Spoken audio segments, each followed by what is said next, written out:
Hello friends, welcome to my YouTube channel. So friends, आज हम लोग लखनऊ यूनिवर्सिटी की तरफ से जो स्कॉलरशिप प्रोग्राम चलाए जा रहे हैं उनके बारे में डिस्कस करेंगे। तो जैसा कि ये वीडियो जो है कर्मयोगी स्कीम के लिए मैंने बनाया है, आप लोग अगर किसी और भी स्कॉलरशिप प्रोग्राम के बारे में जानना चाहते हैं तो कमेंट करिएगा, हम आपको उसके बारे में भी डिटेल से बताएंगे। तो कर्मयोगी स्कीम जो है, पहली बार लखनऊ यूनिवर्सिटी जो है वो 4 अपने स्कॉलरशिप प्रोग्राम चला रही है। वो स्टूडेंट्स के लिए ही हैं, वो अन्य किसी भी बच्चे के लिए नहीं है। वो सिर्फ यूनिवर्सिटी में पढ़ने वालों को ये ऑफ़र किया गया है कि आप लोग स्कॉलरशिप का फ़ायदा उठा सकते हैं। लेकिन ये चीज़ ध्यान रखिएगा, ये स्कॉलरशिप यूपी स्कॉलरशिप जो यूपी स्कॉलरशिप बच्चे लेते हैं उनके लिए ये स्कॉलरशिप्स वैलिड नहीं है, वो रिजेक्ट कर दिए जाते हैं। आपको ये स्कॉलरशिप 100% नहीं मिलने वाली है। आप इसमें फॉर्म फिल करेंगे, आपका वेरिफिकेशन होगा, वो लोग देखेंगे, आपको वेरीफाई करेंगे, तब ये आपको स्कॉलरशिप दी जाएगी। ये स्कॉलरशिप जो कर्मयोगी स्कॉलरशिप है, इसमें आपको टोटल 15,000 रुपये मिलेंगे। वो भी आपको तब मिलेंगे जब आप 50 डेज़ वर्क करेंगे। 50 डेज़ आपका वर्क रहेगा, 50 डेज़ वर्क रहेगा। आपको 2 आवर्स देने हैं, यहाँ पे आपको 2 आवर्स देने हैं। 2 आवर्स के बाद आपको जो है पेमेंट मिलेगा, वो भी 50 डेज़ के बाद। साथ में आपको एक सर्टिफिकेट मिलेगा, एक सर्टिफिकेट दिया जाएगा लखनऊ यूनिवर्सिटी की तरफ से कर्मयोगी होने का। जो ये स्कीम है ये यूपी स्कॉलरशिप वाले स्टूडेंट्स के लिए नहीं है। अगर आप यूपी स्कॉलरशिप लेना चाहते हैं तो आप ये स्कीम नहीं भर सकते, ये आप काम नहीं कर सकते। कर्मयोगी स्कॉलरशिप में आपको करना क्या है, स्कीम में, इस प्रोग्राम में आपको अपने 2 घंटे लखनऊ यूनिवर्सिटी में देने हैं। आपको लखनऊ यूनिवर्सिटी में 2 आवर्स अपने देने हैं, जो कि उसमें आपको वर्क करना है। जैसे कि आपको वर्क में क्या मिल सकता है, आपको जो भी आपका आप इंटरेस्टेड हैं जिस चीज़ में, वो आप टिक कर सकते हैं। इसमें आपको लेबोरेटरीज़ में मिल सकता है वर्क, लाइब्रेरीज़ में 2 घंटे आपको देने हैं, ऑफिस में दे सकते हैं, कंप्यूटर कोर्स सेंटर में, और हॉस्टल या मेस में, या फिर आपको असिस्टेंट टीचर का बना सकते हैं, डे केयर सेंटर, या फिर आप में कोई अगर इंटरेस्टेड हैं आप किसी वर्क को लेके तो आप वो भी फिल कर सकते हैं इसमें। फ़िलहाल ये आपको वो जब आप इसमें टिक करेंगे, वो आपको देखेंगे, आपका वेरिफिकेशन करेंगे, आपके लिए सही रहेगा तो वो आपको वर्क असाइन कर दिया जाएगा और आपको रख लिया जाएगा यूनिवर्सिटी में। ये अच्छा मौका है, आप यूनिवर्सिटी के तरफ से ऑफ़र अच्छा है, तो आप इसमें पार्टिसिपेट कर सकते हैं।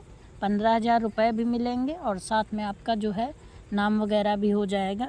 आप अगर टीचर के साथ रहते हैं तो आपकी अच्छी खासी पहचान भी रहेगी, तो ये आपको लिए अच्छा भी है। और इसमें आपको करना क्या है, अब स्टार्टिंग से बता देते हैं। यूनिवर्सिटी के लिए ये स्टार्टिंग से बता देते हैं आपको। ये फॉर्म जो है आपको फिल करना है और DSW ऑफिस में इसको सबमिट करना है। स्टूडेंट वेलफेयर ऑफिस है, डीन स्टूडेंट वेलफेयर ऑफिस जो है, वहाँ पे आप इसको सबमिट करेंगे जाके, तब ये वेरीफाई होगा। इसकी जो लास्ट डेट है वो अभी तो बढ़ा दी गई है, 6 सितंबर कर दी गई है। तो आपके यूनिवर्सिटी जो हैं 2 सितंबर से स्टार्ट हो जाएंगी क्लासेस, क्योंकि इससे पहले आपका जो है 31 अगस्त तक छुट्टी रहेगी, तो यूनिवर्सिटी बंद है, तब तक आप नहीं जा सकते ऑफिस। तो आप इधर 2 सितंबर तक जाइएगा और अपना ये फॉर्म फिल कर सकते हैं। आप उस टाइम पे फिल करके सबमिट कर दीजिएगा। इसमें आपको डॉक्यूमेंट वगैरह, एलिजिबिलिटी, आपको सारी चीज़ें बता रहे हैं। तो ये फॉर्म को भरना कैसे है और कौन कौन एलिजिबल है, पहले एलिजिबिलिटी चेक करते हैं। इसमें क्या क्या एलिजिबिलिटी है, इसकी क्राइटेरिया क्या है आपको मिलने का। आपके पास अगर ये चीज़ें हैं तो आप इसको कर सकते हैं। Total income of his parents और guardians does not exceed 3 lakh per annum. अगर आपके पापा मम्मी 3 लाख से ज़्यादा आपकी सैलरी इनकम नहीं है, एनुअल इनकम आपकी अगर 3 लाख से कम है, तो आप इसके लिए एलिजिबल हैं। ये आपको एक तहसीलदार से सर्टिफिकेट बनवाना होता है, इनकम सर्टिफिकेट, वो आपके पास होना चाहिए पापा का। हैव क्लियरली, सेकेंड पॉइंट है, have clearly pass the previous semester annual examination eligible for the back paper. आप भी कोई जो एनुअल एग्ज़ामिनेशन या सेमेस्टर एग्ज़ाम होते हैं उसमें आप आपने बैक पेपर वगैरह जो है वो पास कर लिए हो या आपका बैक ना लगा हो, वही बच्चे ये भर सकते हैं। Is enrolled for the regular self finance course of the university. आपको सेल्फ फाइनेंस कोर्स या आपको रेगुलर कोर्स यूनिवर्सिटी में आप अगर कर रहे हैं तभी ये आपको स्कॉलरशिप मिलेगी। जैसा कि पहले ही मैंने बताया था कि ये सिर्फ यूनिवर्सिटी के बच्चों के लिए है, किसी अदर स्टूडेंट्स के लिए नहीं है। Has passed minimum 60% marks in the previous examination. तो जैसे आप यूजी के अगर हैं तो आपको 12th में अपना जो है 60% मार्क्स के साथ पास होना ज़रूरी है। अगर आप पीजी के स्टूडेंट्स हैं इस टाइम में तो आपको यूजी की मार्कशीट में 60% टोटल नंबर सीजीपीए आपका रहना चाहिए, तभी आप एलिजिबल हैं इसके लिए।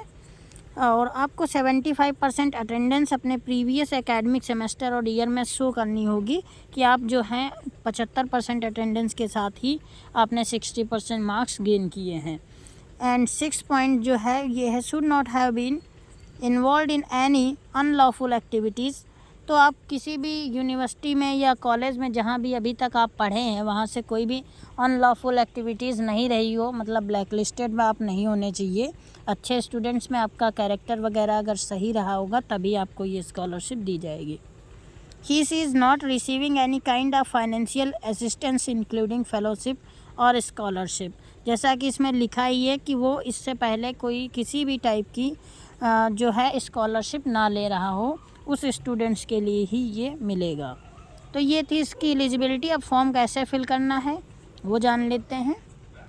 तो जैसा कि इसमें नॉर्मल डिटेल आपको फिल करनी है, student name, class, year, mother's name, email ID, local address, permanent address, father's name, इसमें ऑक्यूपेशन, डिपार्टमेंट नेम, जहाँ भी अगर फादर आपके सर्विस में हैं तो आपको लिखना पड़ेगा।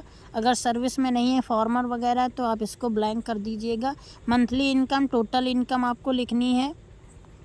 नेम में आपको ऑक्यूपेशन में होम मेकर अगर हैं तो आप होम मेकर लिख सकते हैं, और ये सर्विस वाला पॉइंट जो है उसको कट कर दीजिएगा। मंथली इनकम और टोटल एनुअल इनकम 0 रहेगी, क्योंकि जब होम मेकर हैं तो कोई भी इनकम नहीं रहेगी। देन 10 में क्या है, number of brothers and sisters studying in university of Lucknow और इन अदर यूनिवर्सिटीज़। आपके भाई बहन कितने हैं जो, और कितने भाई बहन आपके स्टडी कर रहे हैं लखनऊ यूनिवर्सिटी में, चाहे कर रहे हो या किसी अदर यूनिवर्सिटी कॉलेज में, तो वो आपको यहाँ पे लिखना है। पास्ट एग्जामिनेशन की डिटेल लिखनी है। जैसे अगर आप हाई स्कूल आपने किया है उसका ईयर लिखना है, डिवीज़न लिखना है, फर्स्ट डिवीज़न है, सेकंड है, जो भी रहा हो, परसेंटेज लिखना है। गेटिंग अदर फाइनेंशियल एड और डिटेल, अदर डिटेल लिखनी है आपको। इंटरमीडिएट में आपके कितने मार्क्स रहे, डिवीज़न क्या रहा, परसेंटेज रहा, ये सब लिखना है। यहाँ पे जैसा डिटेल है सारी फिल करनी है। आप यूजी के अगर हैं तो इंटरमीडिएट तक ही आपको फिल करना है। अगर आप पीजी के स्टूडेंट हैं तो आपको ग्रेजुएशन 3rd ईयर तक फिल करना है। अगर आपने यूजी जो है अपना 4th ईयर वाला कर रखा है तो आपको 4th ईयर तक मार्कशीट का डिटेल फिल करना है, वैसे आपको नहीं करना है। पोस्ट ग्रेजुएशन के हैं तो पोस्ट ग्रेजुएशन तक भरना है, यानी जो बच्चे एमएससी फर्स्ट सेमेस्टर के हैं, अगर वो एमएससी 2nd ईयर के हैं, अगर वो फिल करते हैं तो इनको पोस्ट ग्रेजुएशन तक अपना फिल करना है। देन आप अपना टिक बॉक्स कर दीजिएगा, tick the boxes if interested doing work. आपको जो भी वर्क अच्छा लगता हो वो इनमें से आप चूज़ कर सकते हैं, टिक कर दीजिएगा। स्किल्स आपके पास जो भी हों वो अपना लिख दीजिएगा। टेक्निकल कोर्स आपने कर रखा है, सर्टिफिकेट है आपके पास, वो इस पर फिल कर दीजिए। टेक्निकल एकेडमिक अचीवमेंट हैं आपके पास अगर, तो वो लिख दीजिए इसमें। आप लैंग्वेज में देख लीजिए, लैंग्वेज आपको हिंदी आती है तो आप टिक कर दीजिए। आप लिख सकते हैं, पढ़ सकते हैं, स्पीक बोल सकते हैं तो इस पर टिक करिए। इंग्लिश में भी आप टिक कर दीजिए अगर आपको आती है। अदर फॉरेन लैंग्वेज आपको कोई आती है वो लिख दीजिए यहाँ पे, नहीं आती है तो नो पे क्लिक कर दीजिए।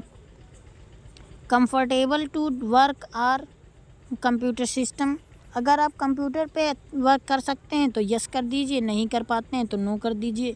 कंप्यूटर टाइपिंग आती है इंग्लिश हिंदी की तो यस कर दीजिए, नहीं आती तो नो कर दीजिएगा।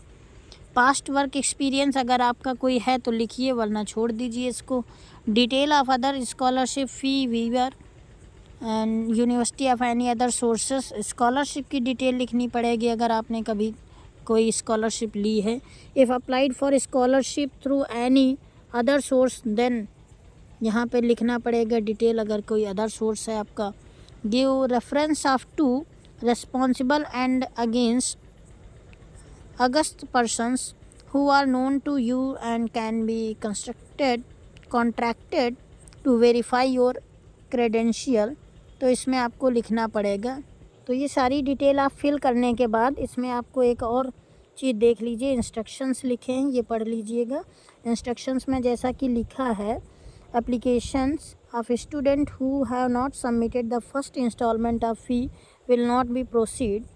तो पहली बात ये तो ऐसा हो ही नहीं सकता कि आपका एडमिशन हो अब आपने फ़र्स्ट इंस्टॉलमेंट ना दी हो, तो ये तो कोई क्राइटेरिया वैसे इनको इंस्ट्रक्शन में लिखने वाली चीज़ नहीं है। List of document that must be enclosed with this form. तो इसमें आपको क्या क्या लगाना है, इस फॉर्म को फिल करने के बाद आपको जो फ़ोटोकॉपी वगैरह लगानी है वो इनकम सर्टिफिकेट की, फ़ी रिसिप्ट की और certificate issued from proctor office stating student has not involve any unlawful activities. तो आपको ये एक सर्टिफिकेट भी इशू करा के देना पड़ेगा। एलिजिबिलिटी क्राइटेरिया की हमने बात कर ली है। तो ऐसे ही अपडेट्स के लिए हमारे चैनल को सब्सक्राइब कर लीजिएगा। और ऐसी ही स्कॉलरशिप, अगर आपको और कोई स्कॉलरशिप के बारे में जानना है जिसमें से आपको हम बताए दे रहे हैं, एक स्कॉलरशिप है शोध मेधा करके, वो चलती है, वो गर्ल्स के लिए है। शोध मेधा स्कॉलरशिप है, शोध मेधा है। और एक स्कॉलरशिप है, शोध मेधा स्कॉलरशिप हो गई। दूसरा छात्र कल्याण है, छात्र कल्याण स्कॉलरशिप है, जैसा कि इसका नाम ही है, छात्र के कल्याण के लिए भाई चलाई जा रही है, छात्र कल्याण है। और एक वीसी है, ये जो है वीसी वाली, ये वाली स्कॉलरशिप जो है जिनके पेरेंट्स नहीं हैं उनके लिए है ये स्कॉलरशिप। तो अगर आपको ये स्कॉलरशिप के बारे में जानना है तो कमेंट सेक्शन में कमेंट करिए, हम आपको इनकी भी डिटेल वीडियो बना के दे देंगे।